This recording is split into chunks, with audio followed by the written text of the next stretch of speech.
Hello guys, welcome to the classes. आज के इस वीडियो में हम क्लास 9th के मैथ्स के एक बहुत ही महत्वपूर्ण प्रमेय है उसको सिद्ध करेंगे। प्रमेय है आपके 10.4 और प्रमेय का कथन है एक वृत्त के केंद्र से एक जीवा को समद्विभाजित करने के लिए खींची गई रेखा जीवा पर लंब है। तो हमें यहाँ पर यह सिद्ध करना है कि जीवा को समद्विभाजित करने के लिए जीवा पर खींची गई रेखा जीवा पर लंब है और वह रेखा वृत्त के केंद्र से खींची गई है जीवा पर, तो उसको हमको लंब बताना है। तो चलिए इसको हल करते हैं और यहाँ पर लिख लेते हैं जो चीज़ें दी गई है उसको। तो यहाँ लिखते हैं हम दिया है क्या दिया है हमको, एक वृत्त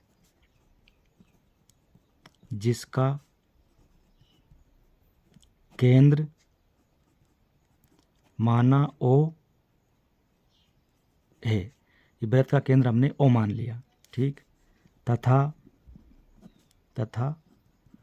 एक जीवा, ये जीवा है वृत्त की, इसको नाम दे देते हैं हम ए बी, ठीक है। एक जीवा ए बी है एवं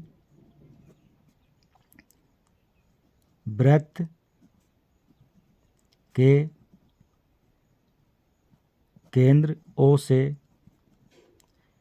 ठीक है, वृत्त का केंद्र ओ से एक रेखा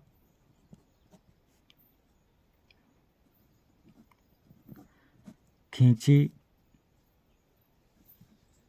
गई, ठीक है। ये एक रेखा खींची गई वृत्त के केंद्र से, इसको बिंदु को नाम दे देते हैं हम एम, ठीक है। खींची गई ओ एम जो जीवा को समद्विभाजित करती है। तो यहाँ पर हमें जो चीज़ें दे रखी है उन सबको हमने यहाँ पर लिख लिया। क्या क्या दे रखा है, एक वृत्त दिया है जिसका केंद्र ओ है और एक जीवा है ए बी, एक रेखा ओ एम है जो वृत्त के केंद्र से खींची गई है और वह जीवा ए बी को दो समान भागों में बांटती है, यानी समद्विभाजित करती है। अब हमें क्या सिद्ध करना है उसको यहाँ लिखेंगे। सिद्ध करना है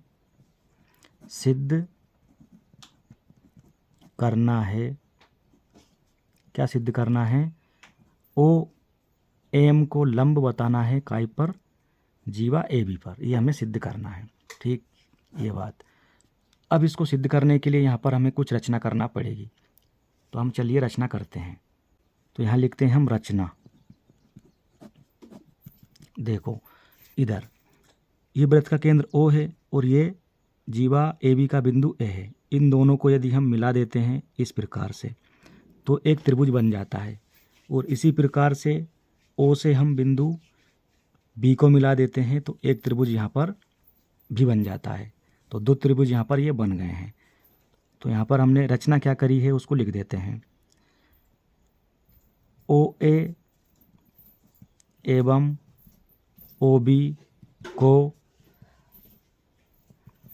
मिलाया, यही काम किया हमने यहाँ पर, ठीक, ये मिलाया और दो त्रिभुज हमको प्राप्त हो गए यहाँ पर। अब यदि हम इन दोनों त्रिभुजों को सर्वांग सम सिद्ध कर दें, ठीक है, तो उसके बाद हम ये भी सिद्ध कर देंगे कि जो ओ एम रेखा है वह जीवा ए बी पर लंब है। तो चलिए इसके लिए हम आगे का काम करते हैं। तो यहाँ लिखेंगे हम उपपत्ति। देखो दो त्रिभुज हमें यहाँ पर प्राप्त हो गए हैं, कौन कौन से, ए एम ओ और बी एम ओ, या ओ एम बी, कुछ भी इनको नाम हम दे सकते हैं, उससे कोई अंतर नहीं पड़ता है। तो यहाँ पर हम लिखेंगे त्रिभुजों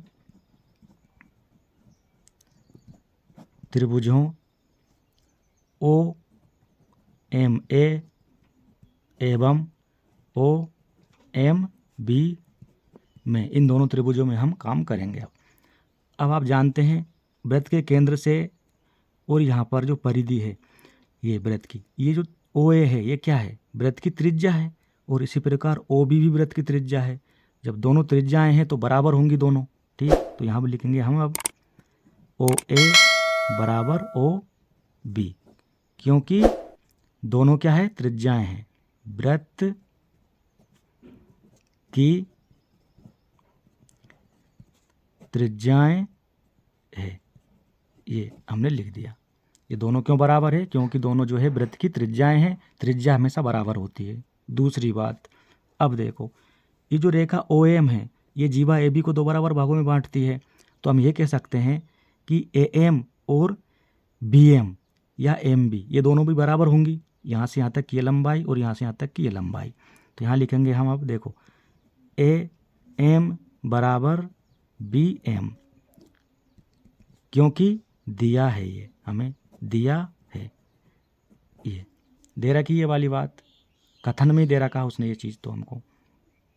अब आगे देखिए, यहाँ पर जो OM है ये त्रिभुज इसमें भी कॉमन है और इसमें भी कॉमन है, ठीक।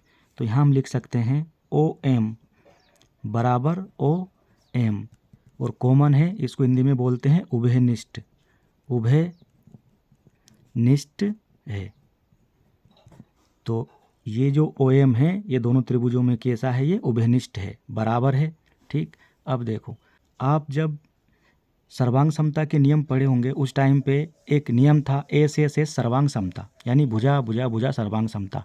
जब दो त्रिभुजों में तीनों भुजाएं समान होती है तो उसको हम बोलते हैं एस सर्वांग समता। तो यहाँ पर भी हमने देखा, देखो ये भुजा इसके बराबर है, ये भुजा दोनों में कॉमन है यानी बराबर है, और ये भुजा इसके बराबर है। तो ये दोनों त्रिभुज एस सर्वांग समता के नियम से कैसे हो गए, सर्वांग सम हो गए। तो यहाँ लिखेंगे हम अतः त्रिभुज OMA सर्वांग सम है त्रिभुज OMB के। किस नियम से है, एस सर्वांग समता से, एस सर्वांग समता नियम से, भुजा भुजा भुजा, ठीक है। अब यहाँ पर आप ध्यान दीजिए, जब दोनों त्रिभुज सर्वांग सम हो गए यानी उनकी संगत भुजाएं बराबर है, तो उनके संगत कोण भी कैसे होंगे, बराबर होंगे। यानी कि ये जो कोण A है ये कोण B के बराबर होगा, क्योंकि भुजाएं बराबर है तो उनके दोनों भुजाओं के बीच का कोण भी बराबर होगा। इसी प्रकार ये कोण जो हैगा ये इसके बराबर होगा, ठीक, ये कोण इसके बराबर होगा और ये कोण इसके बराबर होगा, ठीक है। तो यहाँ पर हम लिखते हैं, अब देखो क्या लिखते हैं कि कोण AMO बराबर होगा कोण BMO के। देखो AMO बराबर कोण होगा किसके, BMO के, यानी यहाँ पर ये कोण इसके बराबर होगा, ठीक है। अब देखो इसको हम नाम दे देते हैं समीकरण नंबर 1। अब आप यहाँ पर देखिए, जो जीवा है आपकी AB ये एक सरल रेखा की तरह है, ठीक है। तो यहाँ पर जो कोण बनेगा AMB ये कितना होगा, 180 डिग्री का होगा। और आप जानते भी हैं जब कोई एक रेखा होती है इस प्रकार से सरल रेखा, और यहाँ जो कोण बनता है इस प्रकार का, इसको ऋजु कोण बोलते हैं, तो ये कितने डिग्री का होता है, 180 डिग्री का होता है ये कोण, ठीक है। तो हम इस प्रकार से इसको लिख सकते हैं, कैसे, देखो